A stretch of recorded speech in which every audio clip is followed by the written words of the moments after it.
बृहस्पति भगवान की जय हो। बृहस्पतिवार की व्रत कथा। भारतवर्ष में एक प्रतापी राजा दानी था।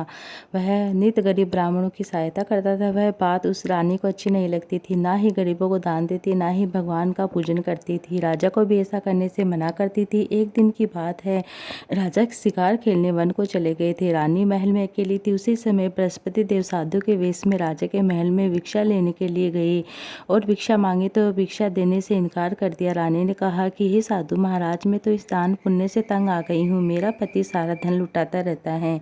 मेरी इच्छा है कि हमारा सारा धन नष्ट हो जाए, फिर ना बजेगी बांस, ना बजेगी बांसुरी।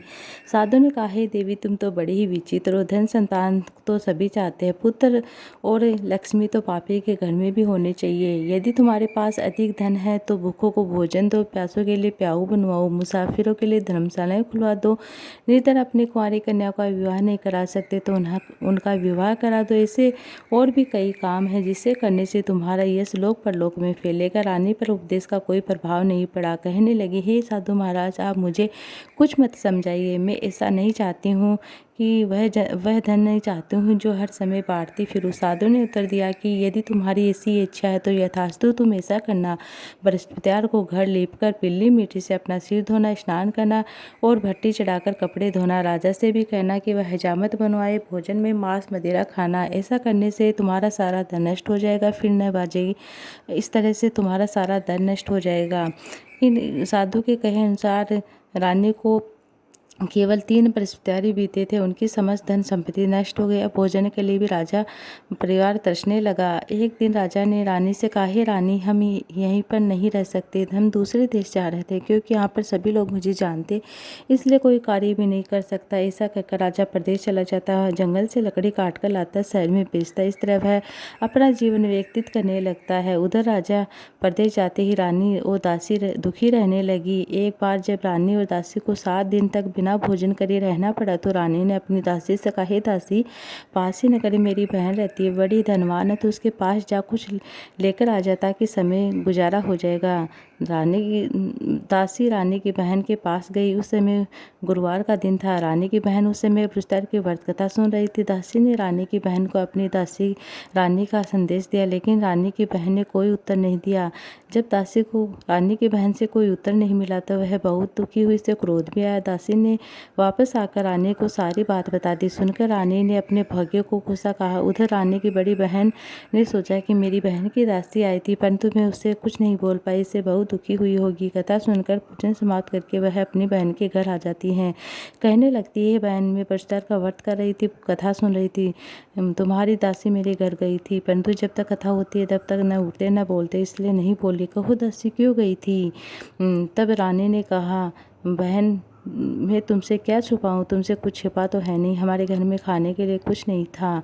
ऐसा कहते कहते रानी की आंखों में आंसू भर आते हैं। उसने दासी समेत पिछले 7 दिनों की भूखे रहने की बात बता दी, अपनी बहन को विस्तार पूर्वक सुना दी। रानी की बहन बोली, देखो बहन, भगवान बृहस्पतिदेव सबकी मनोकामनाएं पूर्ण करते। देखो, शायद तुम्हारे घर में अनाज रखा हो। पहले तो रानी ने कोई विश्वास नहीं हुआ, पर बहन के आग्रह करने पर अपनी दासी को घर के अंदर भेजती है। उसे सचमुच अनाज से भरा हुआ घड़ा मिलता है। यह देखकर दासी को बड़ी हैरानी हुई। दासी ने हैरानी से कहने लगे कि हे रानी, जब हम भोजन नहीं मिलता तो हम रोज ही व्रत करते थे, इसलिए क्यों न इसे व्रत की कथा पूजा विधि पूछ ली जाए ताकि हम भी बृहस्पतिवार का व्रत कर सके। तब रानी ने अपनी बहन से बृहस्पतिवार के व्रत के बारे में पूछा तो उसकी बहन ने कहा, बृहस्पतिवार के व्रत में चने की दाल मुनके से विष्णु भगवान का केले की जड़ में पूजन कर दीप लगाए, व्रत कथा सुने और पीला भोजन करे, इससे बृहस्पति देव प्रसन्न होते हैं। व्रत और भोजन विधि बताकर रानी की बहन अपने घर को लौट आती है। 7 दिन के बाद जब गुरुवार आया तो रानी व दासी ने व्रत रखा। गुरुसाल में जाकर दासी चना और गुड़ लेकर आती है, फिर केले की जड़ से विष्णु भगवान का पूजन करती है। पीला भोजन कहाँ से लाई? बड़ी दुखी होती है। इस बात को देखकर दोनों दुखी होती हैं, क्योंकि व्रत रखा था इसलिए बृहस्पति देव उससे प्रसन्न थे, इसलिए एक साधारण व्यक्ति के रूप में आते 2 थाली में पीला भोजन लेकर आते हैं। भोजन पाकर दासी दासी बड़ी प्रसन्न होती है। फिर रानी के साथ मिलकर भोजन ग्रहण करती है। उसके बाद वे सभी गुरुवार को व्रत करती है, पूजन करने लगती है। बृहस्पति भगवान की कृपा से उनके पास फिर से धन संपत्ति आ जाती है, परंतु रानी फिर से पहले की तरह आलस्य करने लगती है। तब दासी बोलती है, देखो रानी, तुम पहले की तरह इसी प्रकार आलस्य करती थी, तुम्हें धन रखने में कष्ट होता है, इस बार इस कारण सभी धन नष्ट हो गया। अब जब भगवान की कृपा से हमें धन मिला तो तुम्हें फिर से आलस्य होता है। रानी को समझाते हुए दासी कहती है कि बड़ी मुसीबतों के बाद हमने धन पाया है, इसलिए हमें दान पुण्य करना चाहिए, भूखे मनुष्यों को भोजन कराना चाहिए, धन को शुभ कार्य में खर्च करना चाहिए। इससे तुम्हारे कुल का यश बढ़ेगा और तुम्हारा भी यश बढ़ेगा। पितृ प्रसन्न होंगे। दासी की बात सुनकर रानी अपना धन शुभ कार्य में खर्च करने लगी, जिससे पूरे नगर में यश फैलने लगा। उधर वह राजा एक दुखी होकर जंगल में पेड़ के नीचे आसन जमाकर बैठ जाता है, अपनी दशा को याद करके व्याकुल होने लगता है। और वर्षाधार का दिन था। एकाएक उसने देखा कि निर्जन में एक साधु प्रकट होते हैं। साधु वेश में स्वयं बृहस्पति देव थे। लकड़हारे के सामने आकर बोलते हैं, लकड़हारे, इस सुनसान जंगल में किस चिंता मग्न में बैठा है? लकड़हारे ने दोनों हाथ जोड़कर प्रणाम किया और उत्तर दिया कि महात्मा जी, आप सब कुछ जानते हैं, मैं क्या कहूँ? यह सब कहकर रोने लगता है। साधु को अपनी आत्मकथा सुनाकर महाराज जी से कहता है कि महाराज जी कहते हैं कि तुम्हारी स्त्री ने बृहस्पति देव की दिन बृहस्पतिवार भगवान का विशेष कर निरादर किया था, जिसे कारण रुष्ट होकर उन्होंने तुम्हारी ये दशा कर दी है। तुम चिंता मत करना, घर के मेरे कहे अनुसार तुम करोगे तो तुम्हारे सभी कष्ट दूर हो जाएंगे। भगवान पहले से भी धन संपत्ति देंगे। तुम बृहस्पतिवार के दिन कथा किया करो। 2 पैसे के चने मुनका लाकर उनका प्रसाद बनाओ। शुद्ध जल के लोटे में प्रसाद अमृत तैयार करके सभी को बांटो। कथा के पश्चात अपने सारे परिवार सुनने वाले प्रेमियों अमृत प्रसाद बांटा जाता है, ग्रहण किया जाता है। ऐसा करने से भगवान तुम्हारी सबकी मनोकामनाएं पूर्ण करते हैं। साधु के कहे ऐसे वचन सुनकर लकड़हारा बोला, हे प्रभु जी, लकड़ी बेचकर इतना पैसा नहीं मिलता जिसे भोजन करने के उपरांत कुछ बचा सकूं। मैंने रात में अपनी स्त्री को भी व्याकुल देखा, मेरे पास कुछ भी नहीं जिसे उसकी खोज खबर मंगा सकूं। साधु ने कहा, हे लकड़हारे, तुम्हें किस बात की चिंता मत करो। बृहस्पति देव के दिन तुम रोजाना की तरह लकड़ियां लेकर शहर को जाना, तुम्हें रोज से दुगुना धन प्राप्त होगा, जिससे तुम भली भांति भोजन कर सकोगे। बृहस्पतिवार का दिन आया, पूजा का सामान भी आ जाएगा। इतना कहकर वह साधु अंतर्धान हो जाता है। धीरे धीरे समय बीतने पर बृहस्पतिवार का दिन आता है।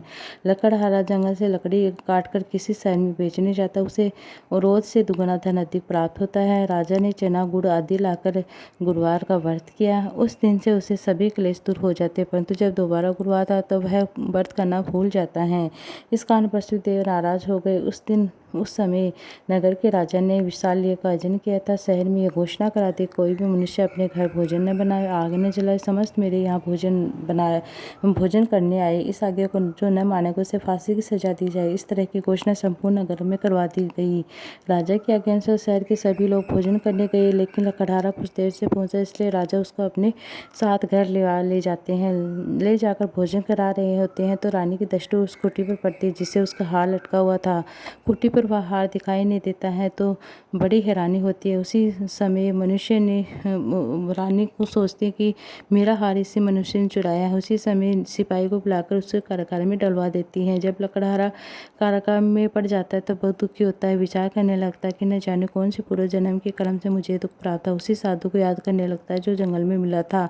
उसी समय तत्काल बृहस्पति साधु के रूप में प्रकट होते इसकी दशा को देखकर कहते, अरे मूर्ख, तूने बृहस्पति की कथा नहीं की गई है, इस कारण तुझे दुख प्राप्त हुआ है। चिंता मत कर, बृहस्पति के दिन तुझे कारागार में 4 पैसे पड़े मिलेंगे। तुमसे बृहस्पति देव की पूजा करना, कथा करना, तेरे सभी कष्ट दूर हो जाएंगे।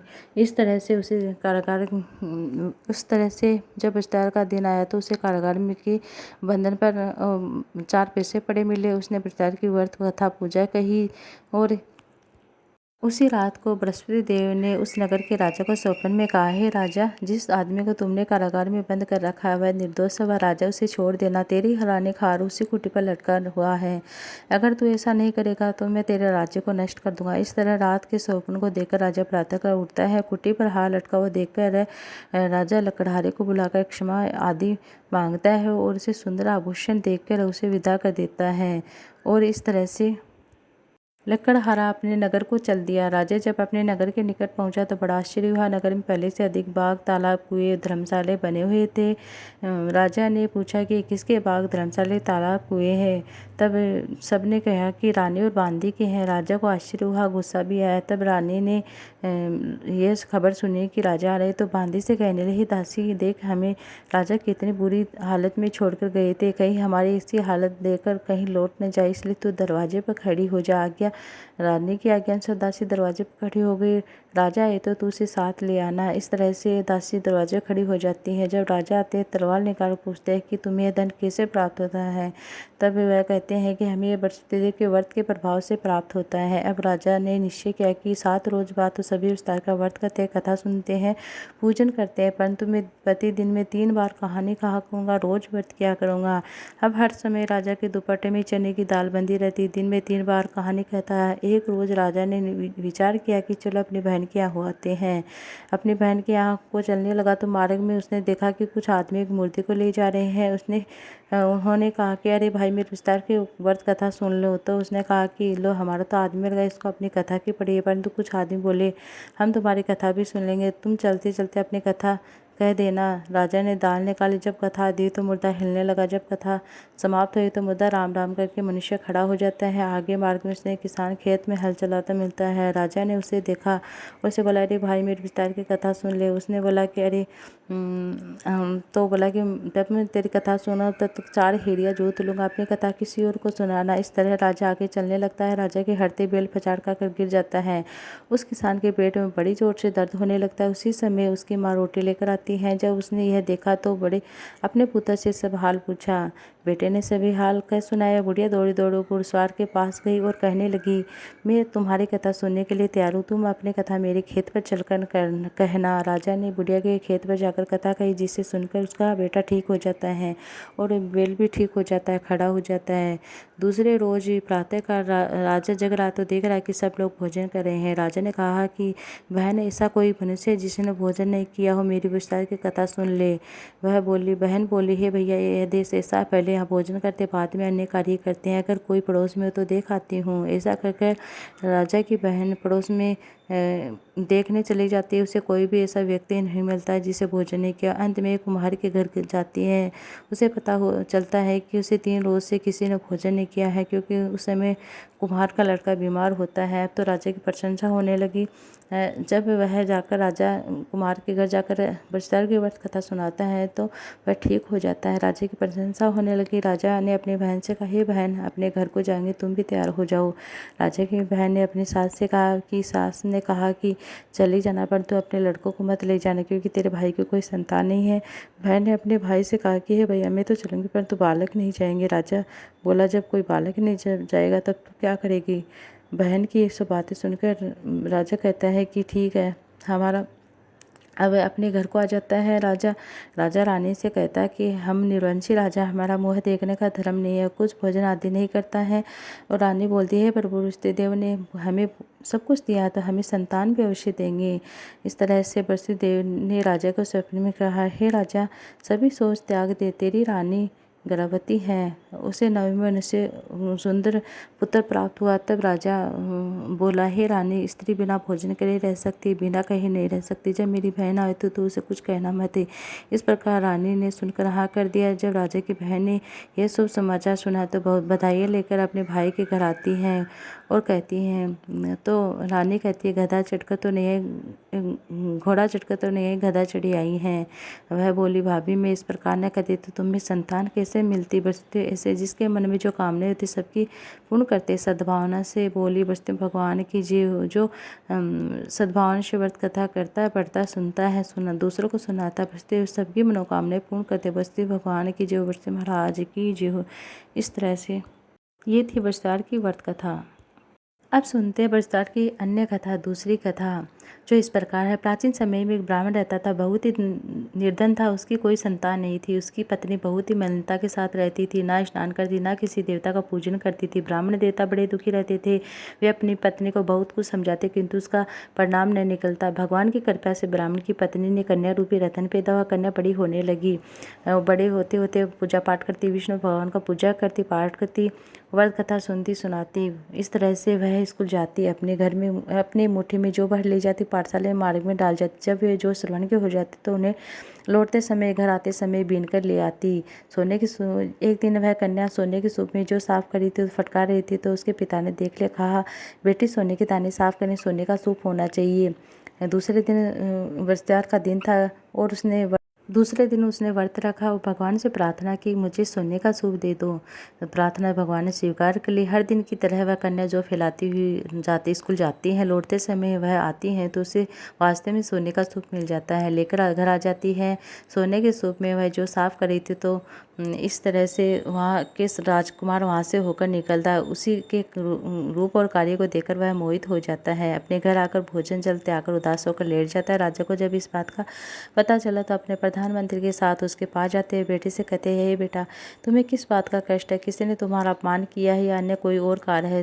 सब कहो, मैं वही कार्य करूँगा जिससे तुम्हें प्रसन्नता होगी। अपने पिता की बातें सुनकर राजकुमार ने कहा कि ना ही मुझे किसी प्रकार का दुख, ना ही मेरा किसी ने अपमान किया, परंतु मैं उस लड़के से विवाह करना चाहती हूँ। सोने के सुमे जो साफ कर रही थी। ये सुनकर राजा आश्चर्य में पड़ जाता है। बोलता है, बेटा, इस प्रकार की कन्या का पता तुम ही लगाओ, उसके साथ में तेरा विवाह अवश्य करा दूंगा। राजकुमार ने लड़के के घर का पता बता दिया। मंत्री उस लड़के के घर गए। राजा ब्राह्मण देवता को सभी हाल कह सुनाया। राजकुमार के साथ अपने कन्या का विवाह करने के लिए तैयार हो जाता है। विधि विधान के अनुसार ब्राह्मण के कन्या का विवाह राजकुमार के साथ हो जाता है। कन्या के घर जाती पहले की भांति ब्राह्मण देवता के घर में गरीबी का निवास हो जाता है। अब भोजन के लिए बड़े अन्य मुश्किल से मिलता है। एक दिन दुखी होकर ब्राह्मण देवता अपने पुत्री के पास जाते हैं। पुत्री ने पिता की दुखी अवस्था को देखकर अपनी माँ की हालचाल पूछे। तब ब्राह्मण देवता से भी हाल कह सुनाई। कन्या ने बहुत सारा दिन देकर अपने पिता को विदा कर देते हैं। इस तरह ब्राह्मण का कुछ समय सुखप्रद व्यतीत होता है। कुछ दिन बाद फिर से वही हाल हो जाता है तो ब्राह्मण देवता फिर अपनी कन्या के यहाँ जाता है, सारा हाल पूछता है। लड़की बोली, पिताजी, आप माताजी को यहाँ ले आवे, मैं उन्हें व्रत की विधि बता दूंगा जिससे गरीबी दूर होती है। ब्राह्मण देवता अपनी पत्नी को लेकर जाते हैं अपनी पुत्री के घर।